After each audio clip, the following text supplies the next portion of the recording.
Homestead Studios in Santa Clarita, California, this is a Headache Soul production. Welcome to Just the Tip-Sters, America's favorite true crime podcast. I'm your host, some guy. Come on. Or Melissa Morgan with a sinus infection. Oh, see, you say that. I'm your host, Harvey Firestein. I'm a woman. I am born a woman. I identify as a woman. Listen, you sound like a woman. I know I don't. Just after a carton of Pall Malls. Yes, and I don't smoke at all. So that's good. I have had a sinus infection for a while, and I'm really unhappy. Poor Joshua has been so patient, and we did not record this week until we were recording on a weekend, which is a rare thing because it's time that he spends with his sons, and I get that.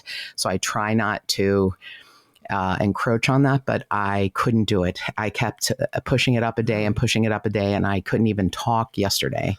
So crazy. Yeah, this sounds a lot better, and it don't sound good. So here I am, Harvey Firestein, at your service. Yeah. Give me another cotton. Yeah. Pass the new lighter, kid. Yeah. Exactly. That's where I am. Okay. It's so terrible. Oh, and I forgot to give you your intro. Oh. With me today is my handsome and talented co-host, Joshua Cordless Bevan. Cordless. He charges all night and only works for 2 hours. It's 2 good hours, though. 2 in your mind. Solid hours. 2 good hours in your mind. Yeah. Oh, I'm going for like hour 45. I think about hour 45 is about all I can do. Yeah, I was too worried about sounding like a dude to do your intro, but it's okay, right? Yeah, okay, good. We're going to plow through this. Yeah.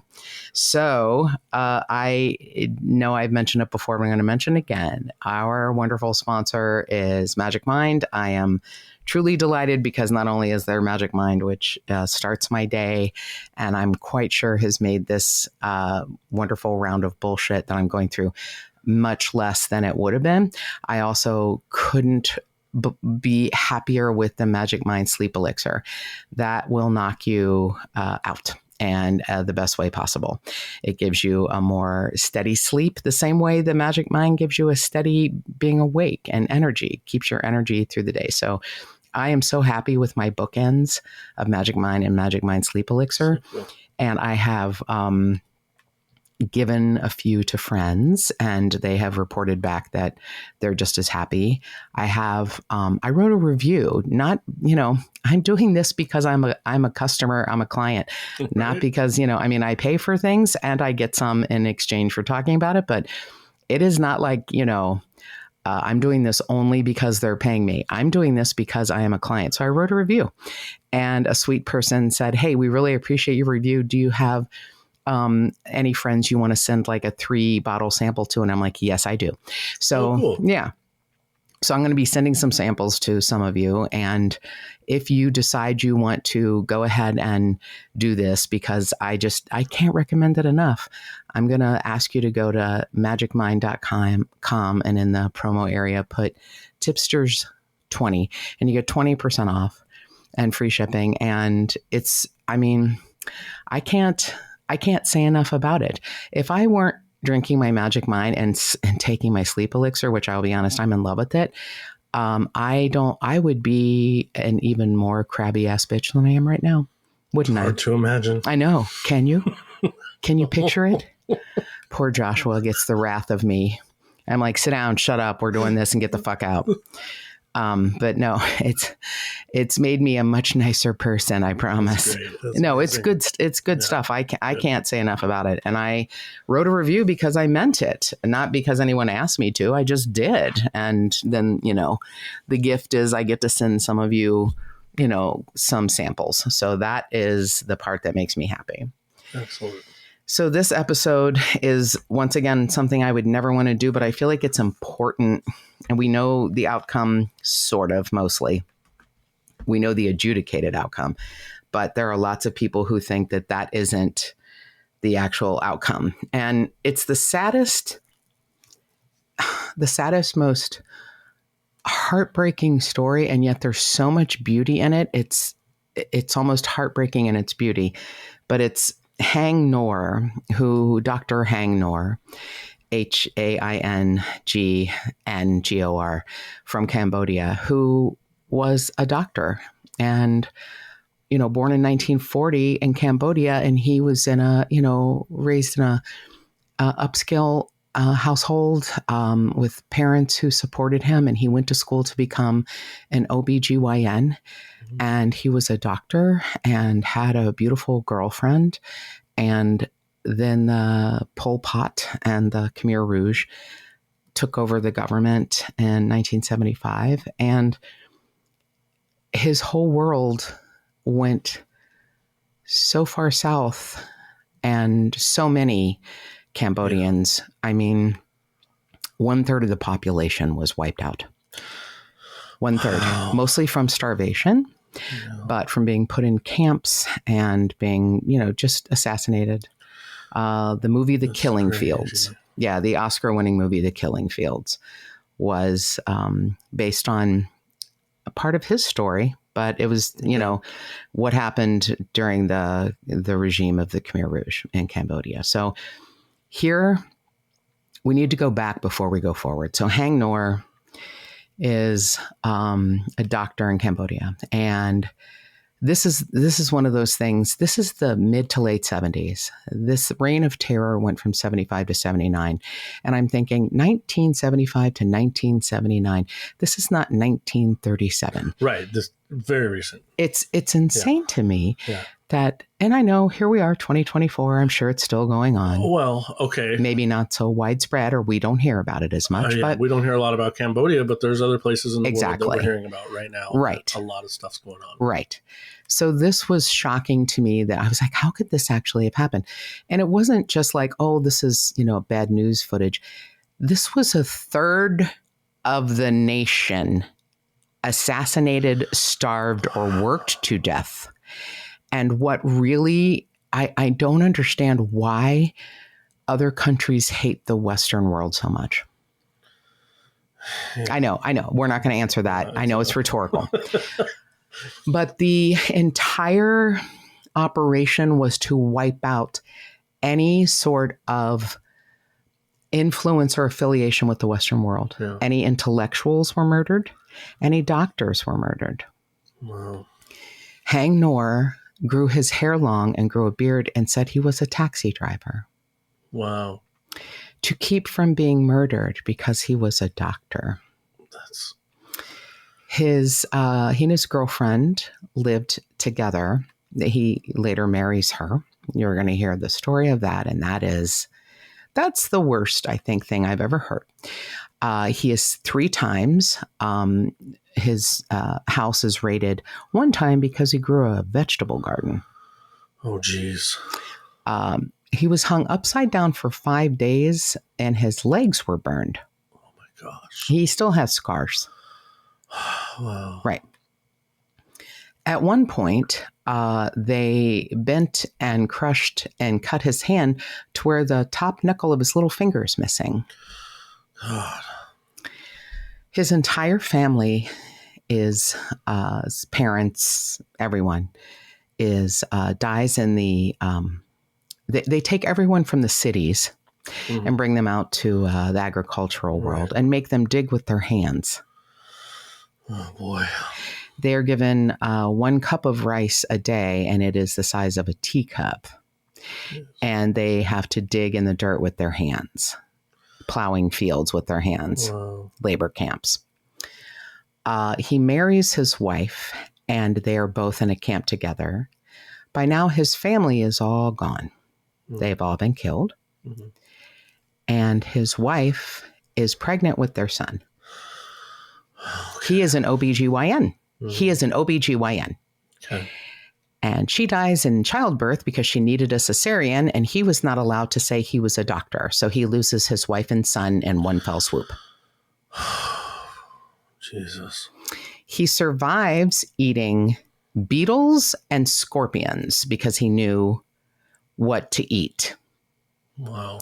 When he was at first in a prison camp, he ate snakes and lizards. Jeez. when he was in the farming community, he ate scorpions and beetles. He was starving to death. Right. And in 1979, he and a niece, his entire family he has left, crawl to a U.S. Red Cross tent. Wow. Crawl, avoiding being shot and killed through fields, with whatever strength they have left. Right. He is brought to the United States, and he is working he wanted to go back to school to be a doctor here. Mm-hmm. He, I'll just tell you, he never remarried. Mm-hmm. I think his heart was severed. He was working in a center that helped place Cambodian refugees in jobs and housing and education. Okay. He's very smart, but he's working behind a desk. Right. So when this is over, there are probably 2 million people who have been slaughtered, mostly professional and technical workers. Right. The only ones left are, that's why it's known as the killing fields, which, So he is working in a center, and a casting director is looking for extras for the movie based on the book, The Killing Fields. Now, Dit, I believe his name is Dit Pran. Yeah, Dit Pran. He is a Cambodian journalist, and he was kind of a, Sherpa and assistant to the American Sidney Schonberg, who was a New York Times correspondent. So from 72 to 75, they tried to cover the Cambodian Civil War. 75 to 79 is when the Khmer Rouge took over. They, at the end of 79, things got a little better, but still by then the country is, decimated. So Dit Pran is, he was, also still a photojournalist after, So Haing Ngor is, tasked to portray Dit Pran. Oh, okay. And he has never acted in his life. He's a doctor. Right. Now, they went to New York, Chicago, for some reason, Detroit. Maybe there was a large Cambodian, community there, and Los Angeles. But they, he was the person they picked. Right. And he said, it was my story, too. This wasn't acting. Yeah. And he is such a philanthropist. They said, would you play this part for $800 a week? And he said, I don't care about the money. Right. And they said, all right, would you do it for $1,200 a week? And he's like, I don't care about the money. I want people to know what happened to my country. Yeah.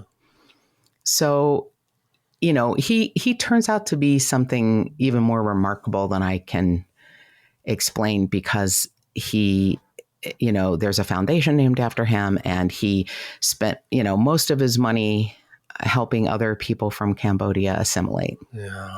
I mean, he was something else, this guy. So if you've seen The Killing Fields, it was like he came out of nowhere when they announced, that this man, Haing Ngor, wins for Best Supporting Actor an Oscar. I was like, and granted, I was pretty young, but I was like, hey, who is this guy? Right? Right. Who is this guy? And he had won the Golden Globe. He had won BAFTA awards for most promising actor, best actor in a supporting role. And he won the Golden Globe for best actor. Right. But then the Oscar for best supporting. And Sam Waterston plays Schonberg, the columnist from the New York Times. So it's two really good actors, but one is an actor. Sure. And one is a doctor who just wants people to know what happened. Yeah. So he wins this he wins this Oscar. And I remember thinking, who is this guy? And I didn't find out till later. I live in Los Angeles. And when I heard what happened, I was like, well, that's absolutely terrible what happened. So he, says, if I die now, he was like, 34 years old or something. If I die now, I'm okay because this film's going to go on for hundreds of years. Wow. Yeah. And he's right, because it's a really beautiful film. It's hard to watch, but it's also beautiful because Dit Pran risked his own life. The story of Dit Pran that Haing Ngor is portraying risked his own life to get American journalists out of Cambodia. Oh, wow. And here, Haing Ngor, he and his niece are the only surviving members of their family. Yeah. Getting out by crawling. So he actually even wrote an autobiography called A Cambodian Odyssey. It's been republished with Survival in the Killing Fields. That's the new title. But it came out in 1987. But he, his own journey is so much like Dit Pran's. That's why people were like, oh, there was so much authenticity in his acting. And he was like, this is my story too. Right. All I have to do is remember. Yeah. I do have to say he had quite a bit of PTSD. Of course. On the set. And when you hear the true horror of what he went through 3 times thinking he was going to die because of torture. And, when soldiers showed up at his home and pointed a gun to his head because he planted a vegetable garden. And his girlfriend at the time, who became his wife, was like, Chiang Mai was her name. And she was a very educated, beautiful woman. And he's like, don't cry, don't cry, don't cry. Wow. And they survived. I mean, to think that she dies in childbirth with his son. Yeah. He survived something called the bag execution. They would line up 10 to 15 men, put plastic bags on their heads till they suffocated. Wow. A soldier hit him in the head with the butt of a rifle and knocked him down to the ground, and the bag flew off, so he survived. Crazy. 3 times. 3 times this man who was educated to be a doctor, and his whole goal was to, save lives. Right. That's what he went through. How he isn't the most bitter, angry. I mean, I don't. Yeah. Yeah. So the entire film, The Killing Fields, the source material was Schonberg's 1980 article in the New York Times called The Killing Fields, the entire source material for the film. And there were so many people, contributing their stories. And I mean, and he lived it. Right. He was there for 3 years with Dit Pran before they had to get out. So here he is. He's, 34 years old. He wins an Oscar. He wins a Golden Globe. He starts a couple of foundations. He helps people, assimilate from his country. I mean, basically everything he did was for others. I mean, he was such a philanthropist, and he wanted to go back to school desperately to be a doctor in the U.S. He wanted to do that. I didn't realize the difference between different countries. Like, people that are like, oh, I was a doctor in my country, and now they're, working at, Olive Garden. Right. You got to basically start over. Yeah. Yeah. Yeah. I don't know why some things wouldn't transfer or translate. Yeah. So here's Haing Ngor. I'm not a handsome guy. I'm not a young movie star, but acting this was easy because all the situations I had lived through, these were my feelings, my situations. This was my country. Yeah. Oh, wow. It's a difficult movie, but I feel like the realism that he brings, you need to watch if you can stomach it. I hate to say this, but you need to stomach it. Yeah. So Roland Joffe, was the director, and he was like, I don't want Haing to meet Dit Pran. I don't want him. I know their experiences are very parallel, but I don't want him to meet him until after the movie's over. I want him to be his own. Just do his own acting. From his own stuff. Even though he's not an actor. Not try to mimic someone else. Exactly. Yeah. And maybe that's what you would do if you were not. Right. You would think, I need to do this guy the way this guy is. Some sort of impersonation or something. Right. And then, Dit Pran was like, it's uncanny how close his experiences were to mine, but his were so much worse. But it was uncanny when I found out what he went through. They met after the movie and they became good friends. Oh, good. I mean, such good friends. Cool. I know. And then when Haing Ngor is murdered, Dit Pran says, I am a messenger and half of my message is gone and I am alone. I mean, he felt like Haing Ngor was his other half. Yeah. Wow.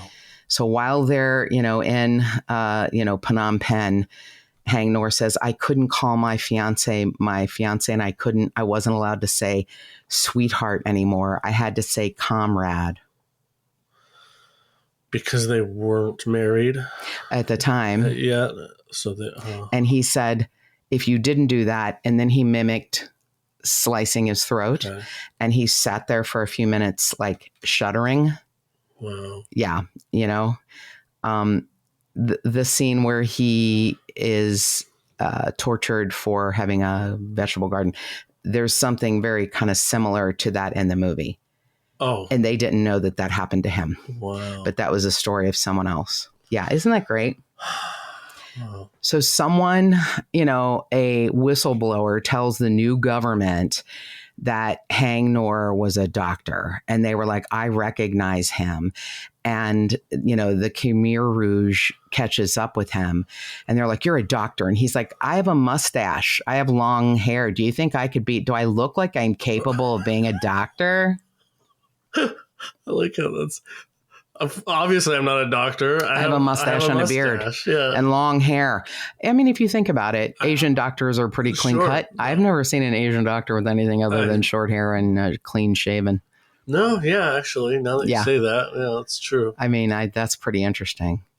And they were like, okay, that's when they hang him upside down and burn his legs. For 5 days, they said, if you tell us the truth that you're a doctor, we will give you 2 pieces of dry fish and an extra cup of rice. And when you're starving, yeah. But he knew well enough to know if he said, I'm a doctor, they would immediately kill him. Of course they would. Of course. And he said, he dreamed about those 2 pieces of dry fish. Yeah. When you're, so hungry, I mean, it just, the whole thing, just... The idea of that is overwhelming in our lifetime. Yeah. In our lifetime. Yeah. Okay. So when they make it to refugee camps in Thailand, he and his niece, they care for and help people that have been injured because that's his, that's what he's good at. People. Yeah. Right. So this was kind of a beautiful thing. The U.S. Embassy was nearby and they said, if someone wants to learn English, you can come here and learn English. And then they help them get a visa to get to the U.S. So he takes his niece and they get to the U.S. and he takes, classes at the University of California. He's like, I want to be a 100% doctor in the U.S. and I want to do this. I don't have another choice, but I do want to do this. But he, is working in this office helping, place Cambodian refugees places, and he's like, this is what I have to do for now. This is what pays me. So he, helps place people. And then this wonderful casting director is like, look, this guy can convey the essential truth in this film. People need to know he is for real. He is not an actor. He is a doctor. He is a doctor. And he says, I just want to show the world how deep the Khmer Rouge hurt my country. That's the kind of beautiful stuff you don't hear that often. So Haing Ngor and his best friend, Jack Ong, established the Dr. Haing S. Ngor Foundation to assist in raising funds for Cambodian aid. They, Haing Ngor on his own built an elementary school and operated a sawmill that provided jobs and income for local families in Phnom Penh.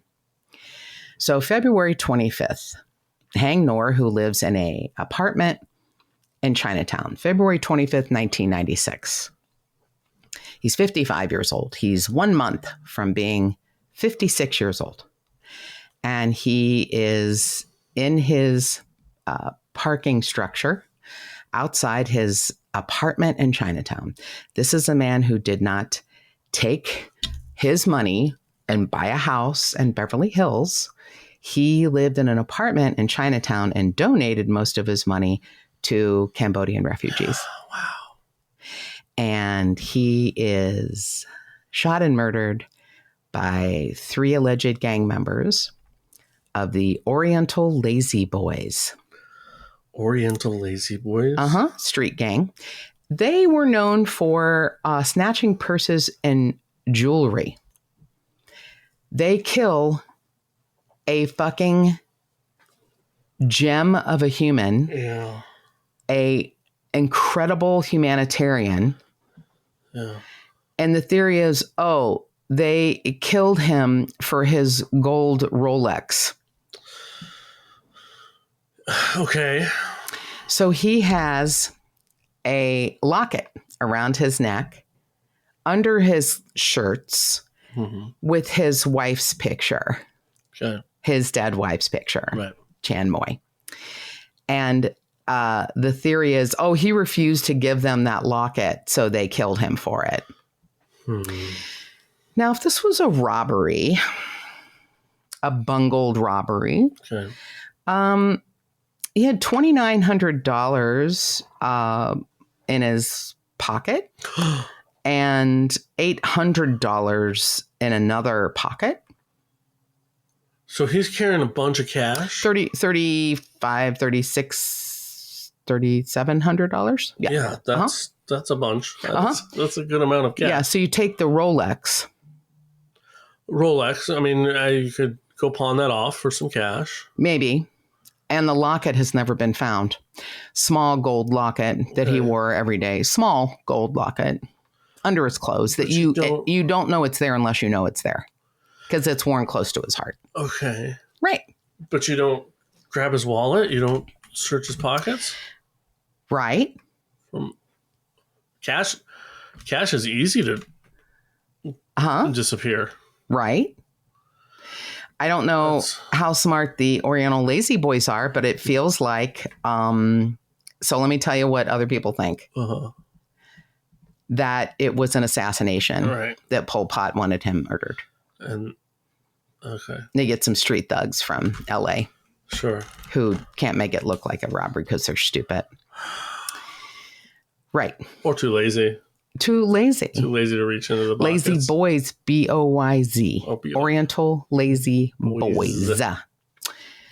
So all 3 of these amazing defendants, Tak Sun Tan, Indra Lim, and Jason Chan, are found guilty April of 1998. And guess what that date is? April 16th of 1998. That's the day that Cambodia confirms Pol Pot's death. Wow. Could it be a coinky? Huh. Could definitely be a coinky dink. Wow. So Tan was sentenced to 56 years, Lim to 26 years, and Jason Chan to life without parole. In 2004, the U.S. District Court for the Central District of California granted Tak Sun Tan's habeas corpus petition and found that the prosecutors had manipulated the jury's sympathy by presenting false evidence. The decision was reversed and the conviction was ultimately upheld by the U.S.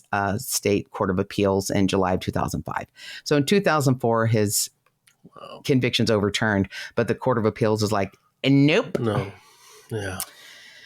So here's the other sad addendum to this. Everyone in Cambodia has said that they had rights to his estate.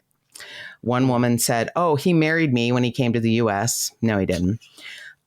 Most of his Cambodian assets went to his younger brother, Chan Saroon, and his American assets were eaten up in legal fees, staving off claims to his estate after he was dead. Gosh. He is buried in Rose Hills Memorial Park in Whittier. When The Killing Fields came out, Haing Ngor told a New York Times reporter, "If I die, from now on, I'm okay. This film will go on for 100 years. And Dit Pran said, "He was a twin with me. He was my co-messenger, and right now I am alone." Man.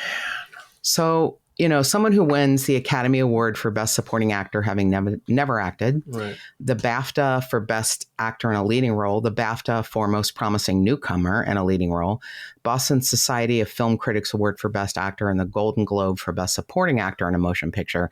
When you're not an actor, I would think that year would have made some actors feel pretty shitty. Like, look at this guy. He was almost killed 3 times and he came and swooped. Yeah. He swooped. Yeah. And he's that good.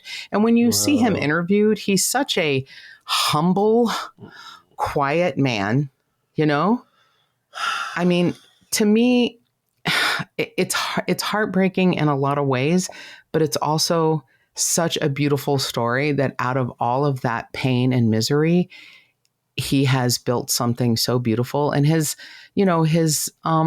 community still goes on, right. and the things he does, in his name right. are still, providing funding. I mean, to me, sometimes you think, some people are too good to live. And I don't want to believe that, because there's a whole lot of people that are real shitty and live a long life. Sure. But he I'm trying to find one shitty thing about him. And there are people who are like, he was a human being. But with everything he went through, all of the pain and suffering, and he still found some kernel inside of him to want to help others. I mean, I feel like if there's anything that we think about in this world other than, we need to take care of ourselves so we can take care of others, is sometimes to live like, he was a Buddhist. I'll say that. He was a Buddhist and kept his Buddhist, it's not really a faith. It's a practice. Right. It's not a religion. It's a practice, but kept his Buddhism through his whole life. And maybe that helped him at the end. Maybe he knew what was happening, or maybe he died so quickly he didn't know what was happening. But if, there's a lot of people that I emulate in this world that I want to be like, that I use as mentors. But Haing Ngor is kind of, I don't know. He was one of the special ones. Yeah, wow. I mean, and I love that other people would say Dr. Haing S. Ngor, and he would say, just call me Haing. Aww. I mean, and I'm probably saying it right. It's probably Hang or something, because I'm a whitey. Sure. But I'm going to call him Dr. Ngor because he deserves that. Yeah. Wow. And if there's, if you feel like looking back, and it's not that far back in our history, if you feel like looking back, The Killing Fields was a beautiful film. And if there's it was on ID Network. There was a story about him. And I know you can, I went back and looked through newspapers.com because I wanted to see the old interviews with him. There's so many, because, he plays this interpreter and photojournalist from the New York Times. Right. There was a lot of interviews with the New York Times, but there was really beautiful ones with the Miami Herald. Oh, okay. Like, his story was, worldwide. Cool. So if you want to look up anything that it breaks your heart and then helps you kind of mend it, look up information about Haing Ngor. Yeah. Because I don't know. I know there have been other political prisoners and things, people that have made, really delicious lemonade out of shit lemons. But his story is, even, in my mind, it's even more beautiful when you know all the details. So that is the story of Haing Ngor. And for a Rolex watch, and I'm not sure I believe it. I'm also not a conspiracy girl, but it is sort of interesting. Yeah. One would think Pol Pot would want him, Here's a guy who's brought attention to all the shit you did and won awards, and everyone loves him. No, absolutely. Yeah, I think that's I don't want to believe in conspiracy theories, but whatever the reason was, he was absolutely taken too soon. Yeah. So if you have a tip on a missing person or unsolved homicide, or you just want to suggest a case, give us a call at 832-TIPSTER. That's 832-847-7837. You can email us at jttipsters@gmail.com. You can always follow us on any of the social media platforms. If you are enjoying the content of this podcast, please consider giving us a rating or review on Apple Podcast or wherever you hear us.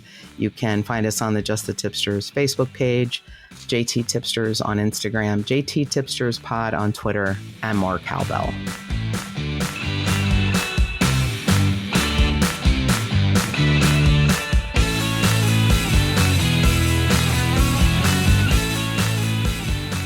If you would like to support this podcast and get early access and other cool murderous swag, go to patreon.com/justthetipsters.